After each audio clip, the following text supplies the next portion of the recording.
commencer ce programme avec vous. Le Seigneur a placé à moi un message particulier. Je te demande d'inviter les amis et de rester contactés, de rester branchés avec tout le monde. Ne quittez pas, parce qu'il y a un message particulier que nous allons partager ce soir. Je vais parler de ce que nous sommes en train de voir actuellement. L'huile d'onction, bougie, mouchoir, l'eau ou l'eau bénite. On vient de nous ajouter une autre chose qu'on appelle talit, qui existait, mais qui surgit comme ça, et presque tout le monde est emporté. Ça existait, je vais y revenir, mais aujourd'hui, ça prend une autre ampleur. Je vais lire la parole du Seigneur dans 1 Samuel chapitre 4. 1 Samuel chapitre 4, nous allons voir ce que dit la Bible concernant les objets ou les matériels qui ont la connotation sainte, qu'on appelle les objets saints. On va voir par rapport à la parole du Seigneur quelle est leur place dans la Bible et dans les temps de la grâce où nous vivons actuellement. Lisons le livre de Samuel. 1 Samuel, chapitre 4. Pour la bonne audition, il faut lire tous les chapitres. Ce qui est vrai, on n'aura pas le temps de lire tous les 22 versets. Chapitre 4, premier verset jusqu'au 22e verset. Je vous les recommande de les lire et de comprendre. Mais écoutez ce que la Bible est en train de nous dire. Il s'agit d'Israël, la nation, le peuple saint. Et au sein d'Israël, il y avait des objets que Dieu avait préparés comme étant les symboles divins. En lisant ces chapitres, nous voyons ce que nous appelons les coffres d'alliance. Coffre d'alliance.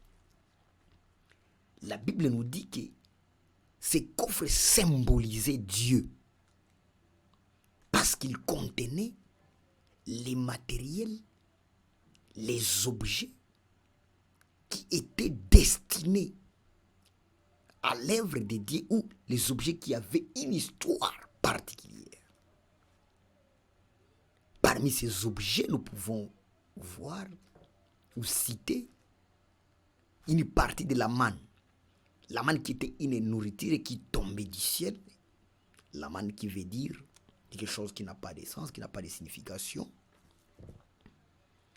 Et les enfants d'Israël ont gardé, à travers l'ordre qu'ils avaient reçu de la part de l'Éternel, ils ont gardé une partie de la manne dans les coffres d'alliance. Parce que Dieu avait demandé qu'on garde symboliquement. Ce n'est pas tout. Dans les coffres d'alliance, il y avait aussi les tablettes. Normalement, on devrait avoir une tablette. Mais comme Moïse avait cassé la tablette, la Bible nous dit qu'il avait fabriqué d'autres. Ça fait 2 tablettes. Les 2 tablettes étaient aussi gardées dans les coffres d'alliance. On avait placé ça dans les coffres d'alliance. Il y avait aussi les bâtons d'Aaron qui bourgeonnaient. La Bible nous dit qu'ils étaient dans les déserts. Il n'y avait pas de pluie. Il n'y avait pas de l'eau. C'était un bâton qu'Aaron utilisait pour se déplacer. Mais curieusement, On dormait, on se réveillait, les bâtons bourgeonnaient, c'est comme si les bateaux étaient piqués et plantés. Alors, comme ces bateaux avaient une connotation très très spirituelle, la Bible nous dit que Dieu avait exigé que ces bateaux-là soient placés dans les coffres pour être protégés. Les bateaux d'Aaron, la manne, les tablettes des 10 commandements. On a construit les coffres d'alliance, les symboles, on a mis les chérubins pour protéger les coffres d'alliance. Et les enfants d'Israël transportaient ça depuis l'époque de Moïse. Moïse part, le coffre est resté. Josué prend le pouvoir, le coffre évolue. La Bible nous dit que lorsque Josué prend le pouvoir, et Josué doit descendre pour traverser le Jourdain, Dieu dit à Gédéon, vous allez prendre les sacrificateurs qui vont descendre dans l'eau. Lorsqu'ils placeront leurs pieds dans l'eau, l'eau va se fendre en deux. L'eau va laisser des passages. Les sacrificateurs devront porter sur leurs épaules le coffre d'alliance. Ces chapitres de Samuel que nous sommes en train de lire, 1 Samuel chapitre 4, la Bible nous dit que le coffre est arrivé dans la terre promise. Israël a récupéré Canaan avec le coffre d'alliance. Et puis l'époque des juges a commencé, parce que Josué était déjà mort, les juges ont commencé, et les coffres étaient toujours là, très bien protégés. Jusqu'au jour où le grand sacrificateur Élie était décédé. Et c'est ces passages que nous sommes en train de lire. La Bible nous dit ceci. Les Philistins viennent combattre Israël. Ils se sont rangés en bataille contre Israël. Ils combattent Israël. Et la guerre était très hostile. La Bible nous dit ceci. Israël se souvient que nous avons quand même quelque chose qui symbolise Dieu. Et l'ennemi, comme il devient de plus en plus fort, prenons, je ne sais pas cette idée venue de qui. Et c'est là où nous sommes actuellement. J'ai besoin que vous puissiez me suivre attentivement, bien-aimés. Je ne sais pas cette idée est venue de qui. Et les sages d'Israël décident de rentrer au temple, récupérer dans la tente les coffres et l'amener au front. Il se disait, le chapitre 4 dit ceci, il se disait que l'ennemi aura peur de ces coffres d'alliance, il va fuir devant nous et nous allons les battre et vaincre la guerre.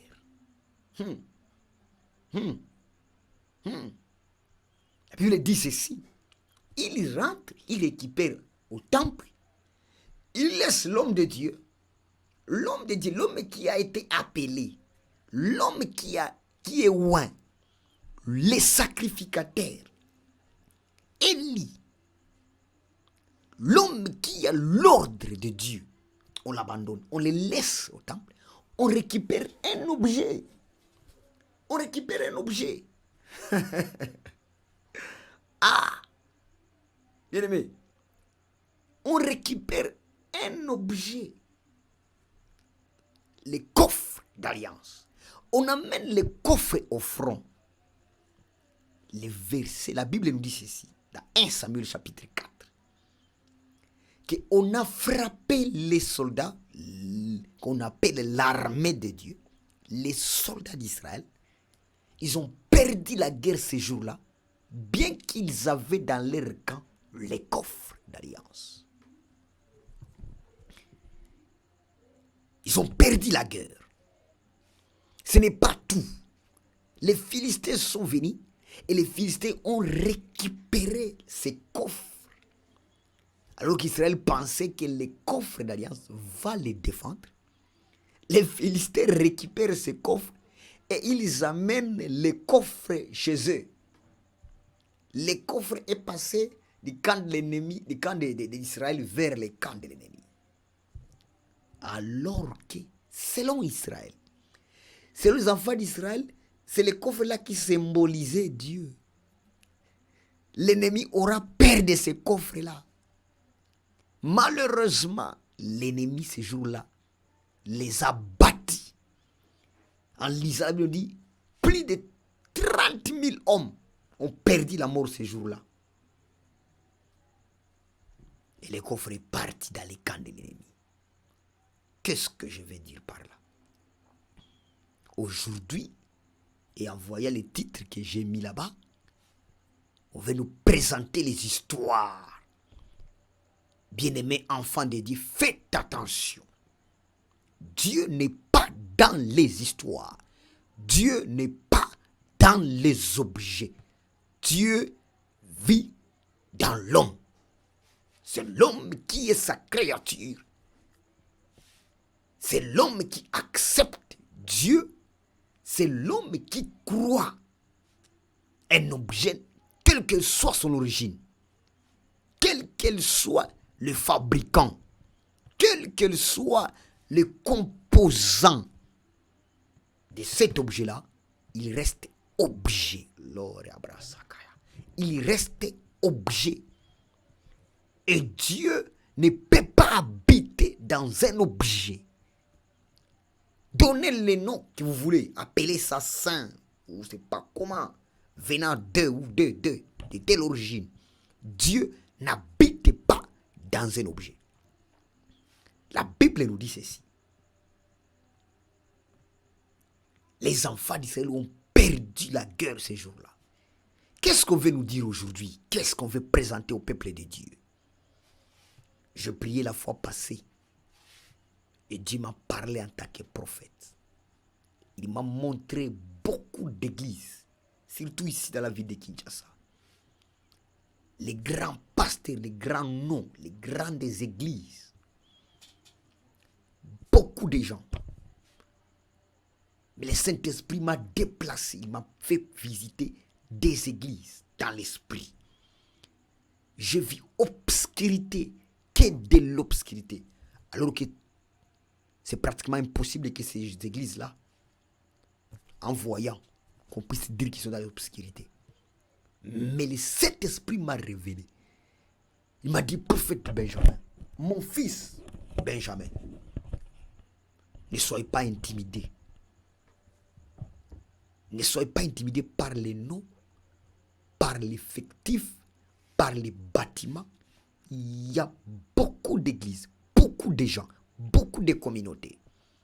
Chrétiennes, pentecôtistes, réveillés, c'est pas orthodoxe, néo-ancien, c'est pas quoi, charismatique. Il y a beaucoup plus d'appellations. Mais le Seigneur m'a montré que vous êtes dans le noir. Vous vous êtes détourné la voie du Seigneur. Et parmi les objets que Dieu m'a montrés, parmi les choses qui ont fait entrer les noirs dans les églises, les soi-disant églises, j'ai d'abord honte de les appeler églises. Peut-être des communautés, oui. Peut-être des assemblées, oui. Mais pas église, corps du Christ. Parmi les choses que Dieu m'a montrées, il y a ce que je suis en train de dire maintenant. Ce que je suis en train de dire maintenant. Les matériels. Les gens ont abandonné Dieu. À la place de Dieu, ils ont amené des histoires pour aveugler le peuple de Dieu. Les histoires pour aveugler les enfants de Dieu. Je commence par ce que vous appelez huile d'onction.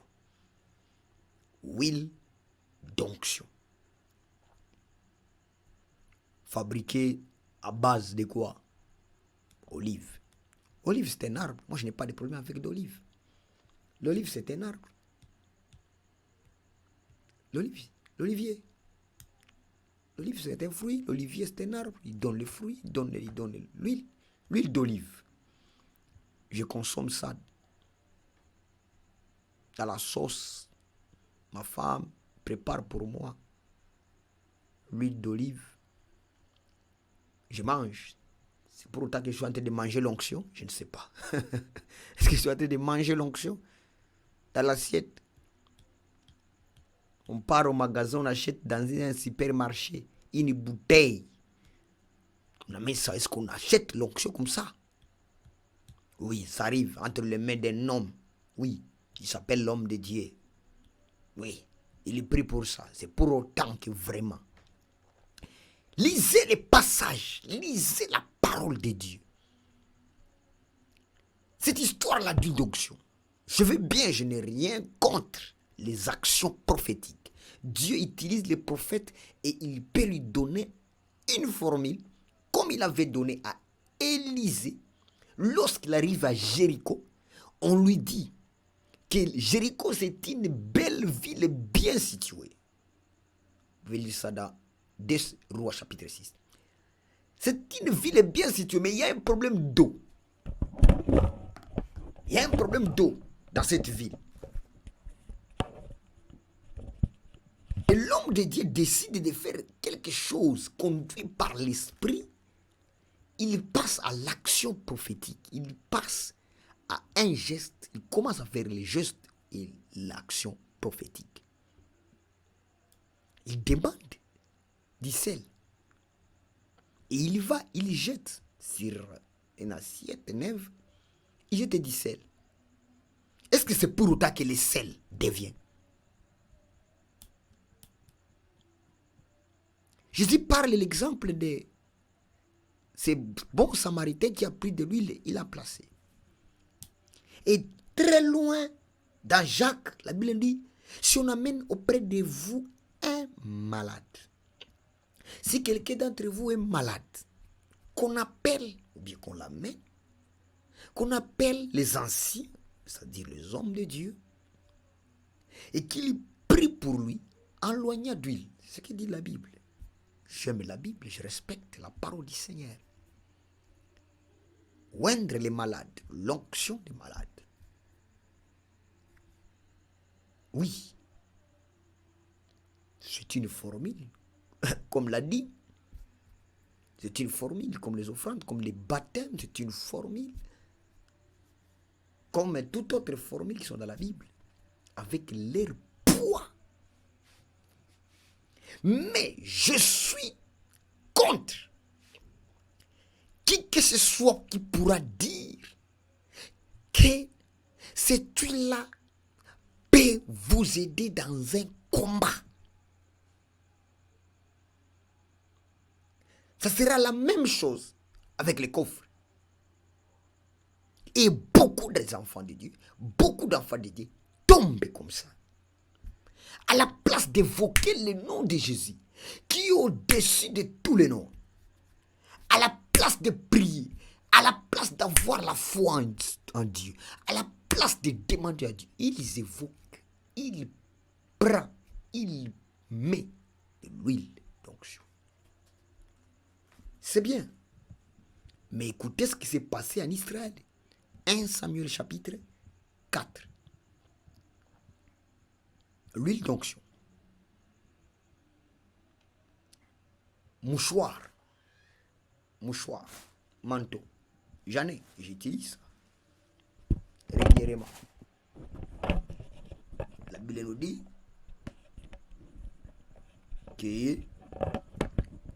qu'on avait amené des malades, d'autres malades n'étaient pas venus. On a pris des mouchoirs, des linges, on a prié pour ces linges, on les a envoyés et les malades étaient guéris. Amen, c'est la parole du Seigneur. Je suis d'accord. Mais est-il possible Que nous puissions nous fonder sur ça comme un dogme saint et inchangeable, indiscutable. Non. Non. Non. Il y a un seul nom qui est au-dessus de tous les noms. Il y a une seule formule indiscutable. À mon nom, vous chasserez les démons. Au nom de Jésus. Pas au nom ou à l'application des mouchoirs.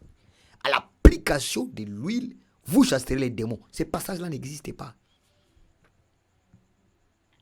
Ça n'existait pas. Ça n'existait pas.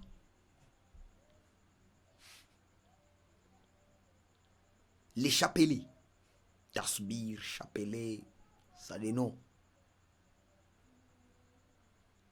Vous tournez. La roseur ou les roseurs, c'est pas combien de fois. Non. Votre tasbir, non. Votre chapelet, non. Votre mouchoir, non. Votre huile d'onction, non. Il y a un seul nom qui pourra vous aider. C'est le nom de Jésus. Oh, alléluia. Le nom de Jésus. Devant n'importe quelle situation. Évoquez le nom de Jésus. Le nom de Jésus. Le symbolisme. L'usage des objets. C'est une pensée philosophique qui n'est pas chrétienne. Qui n'est pas chrétienne. Bougie. Et aujourd'hui, on nous parle de talit. Talit. Je ne sais pas si je prononce très bien ces mots. Ce n'est pas un nom africain, ni même pas un nom chrétien. Talit. Ça peut être dans le judaïsme, mais si je prononce aussi mal, c'est... Je ne me plains pas. Talit. C'est quoi ça? Qu'est-ce qui se cache derrière ça? Une étoffe cousue, c'est pas où? Au Liban, on dit en Israël, à Tel Aviv, et ça circule. Dans la ville de Kinshasa, je vois les jeunes gens en train de porter ça pour prier. On leur dit que dans cet habit, il y a de l'onction. Qui vous a trompé? Dans un habit, l'onction. Les manteaux, talit qui vient d'Israël. C'est de pires mensonges. Vous aveuglez les enfants de Dieu. Et si toi, tu l'utilises, on t'a aveuglé. On t'a aveuglé. Tu as besoin d'onction. Oui, tu dois chercher l'onction. Comment? Jésus passait la nuit dans les montagnes. Et le matin, il s'est réveillé. Il allait prêcher. La Bible nous dit qu'il parcourait de ville en ville, de village en village, prêchant la bonne nouvelle. L'onction ne va pas te rencontrer dans une salle climatisée, dans un bureau en train de lire les livres, c'est bien. Tu auras la connaissance, mais pas l'onction. Tu auras la connaissance, mais pas l'onction. Il y a une différence entre connaissance et l'onction. C'est à la connaissance qu'il faut ajouter l'onction. Ou bien l'onction, c'est ajouter la connaissance. Mais c'est deux choses différentes. Des choses différentes. Priez. Vivez une vie de sainteté, de sanctification.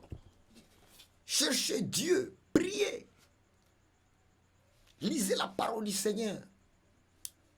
Appliquez la parole du Seigneur. Vivez la sainteté. Mais pas dans l'habit. Talit, non. Bien-aimé. Bien-aimé dans le Seigneur, mon frère, mon bien-aimé. Jésus, il t'aime beaucoup. Chapelet, chapeau, c'est pas quoi. Je vis des amis qui portent des chapeaux. Il n'y a rien dans ces chapeaux-là. Il n'y a rien dans ces chapeaux. Tu as besoin de chercher la sainteté. Que vous soyez saint comme votre Père est saint. La sainteté, la puissance de Dieu ne se trouve pas dans les objets. Ce sont les magiciens, les marabouts qui invoquent leur Dieu. Beaucoup plus. Les prêtres vaudous. Beaucoup plus de prêtres vaudous. Ils mettent des histoires, leurs esprits, dans toutes ces histoires-là, et puis les envoient. Ne soyez pas aveuglés. Priez, cherchez Dieu, et vous verrez comment Dieu va faire avec vous. La Bible nous dit, cherchez-lui pendant qu'il se trouve. Dieu se trouve, vous les cherchez. Il dit, amenez vers moi les brebis égarées, les enfants égarés d'Israël. Si les péchés sont rouges comme de la cramoisie, il les changera. Ils seront blancs comme la neige. Vous vous êtes égarés. La parole du Seigneur, c'est le moment de la repentance. La repentance est une exigence pour tout chrétien. On ne doit pas te les rappeler. Tu dois savoir que ta spiritualité dépend de ta repentance. Plus tu connais Dieu, plus tu n'as pas besoin de les vexer. Plus tu l'aimes, plus tu cherches comment les plaire. Plus tu as besoin de les servir, plus tu fais ce qu'ils demandent. Ce qu'ils demandent. Ils te demandent quelque chose. Faites-les. Quoi? La purification. Quoi? La sainteté. Comment? L'obéissance à la parole du Seigneur. L'obéissance à la parole du Seigneur. Vous n'obéissez pas à la parole du Seigneur. Vous ne craignez pas Dieu. Vous faites les péchés comme vous voulez. Vous pensez que Dieu sera content? Non. Non. Non. Dieu a besoin des gens qui vivent dans la sainteté. Dieu a besoin des gens qui le cherchent, qui le demandent. Si vous avez besoin de voir, de vivre les miracles, vous n'avez pas besoin de prendre de l'huile. Non. Vous avez besoin de miracles. Vous n'avez pas besoin de manteaux. Vous n'avez pas besoin de l'eau. Vous n'avez pas besoin de talit. Vous avez besoin de la connaissance de la parole du Seigneur, la sainteté, la communion avec Dieu. Communion avec Dieu. Communion parfaite. Dieu parle. Dieu donne les instructions. Dieu oriente. Dieu dit ce qu'il faut faire.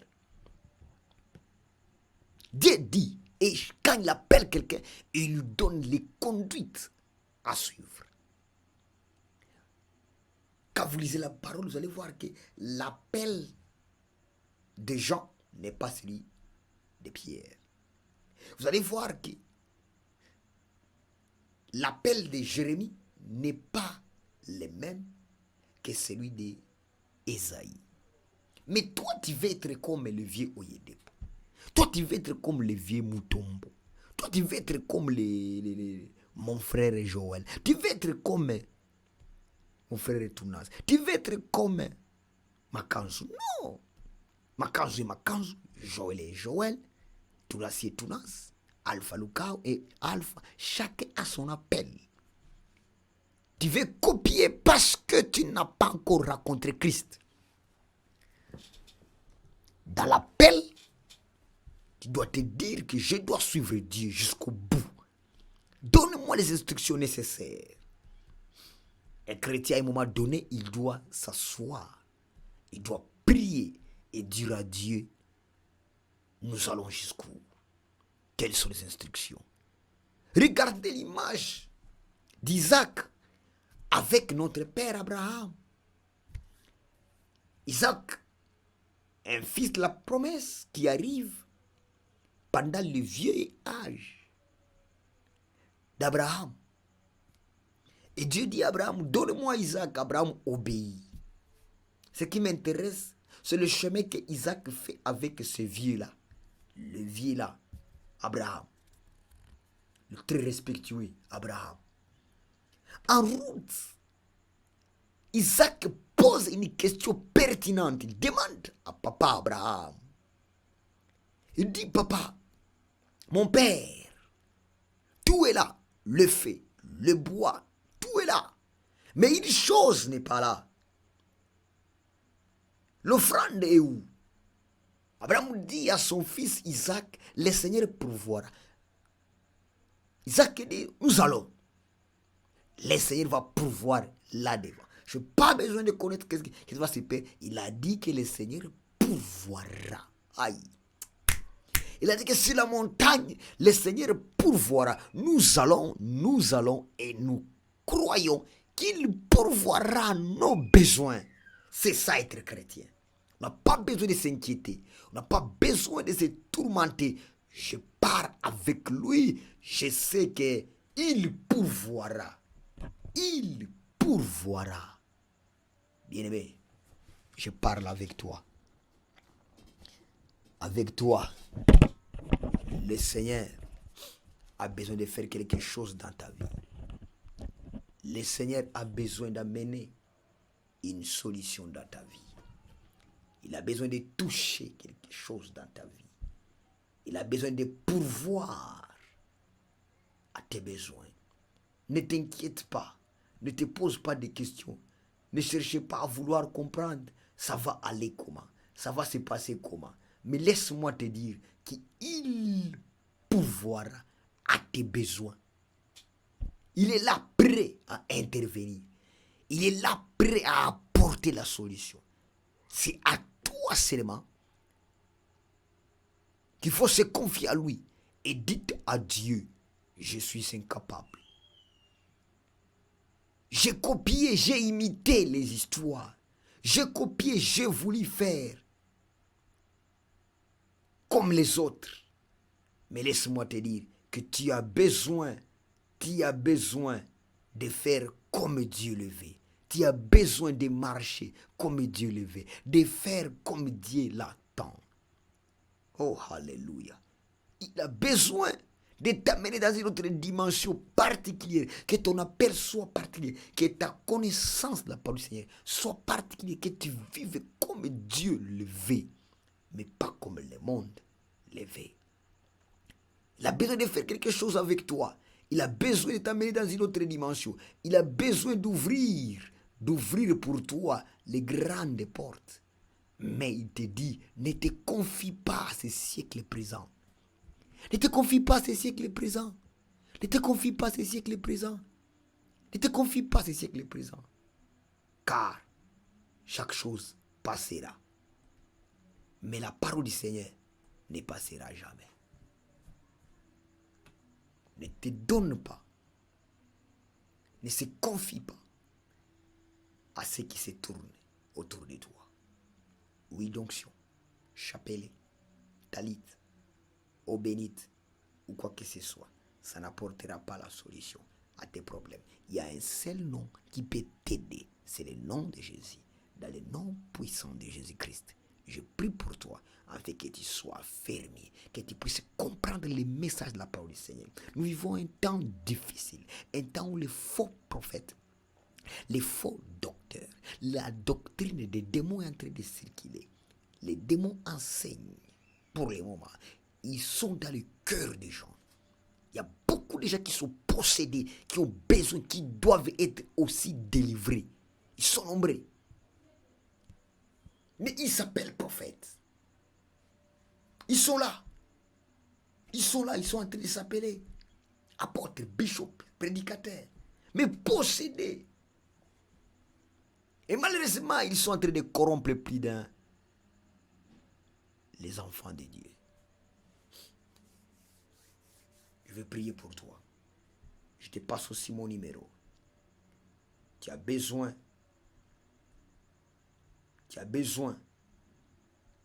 de la prière, tu as besoin de l'orientation, tu peux appeler, tu peux faire un message sur WhatsApp, sur mon numéro. Je vais prier pour toi. Tu peux continuer à regarder d'autres vidéos sur notre compte, sur notre chaîne, et Dieu va te bénir. Dans le nom puissant de Jésus-Christ. Amen. Que Dieu te bénisse, bien-aimé dans le Seigneur. On continue avec cette chanson. L'intégralité de cette chanson se trouve sur notre chaîne Makila Malos. Que Dieu vous bénisse.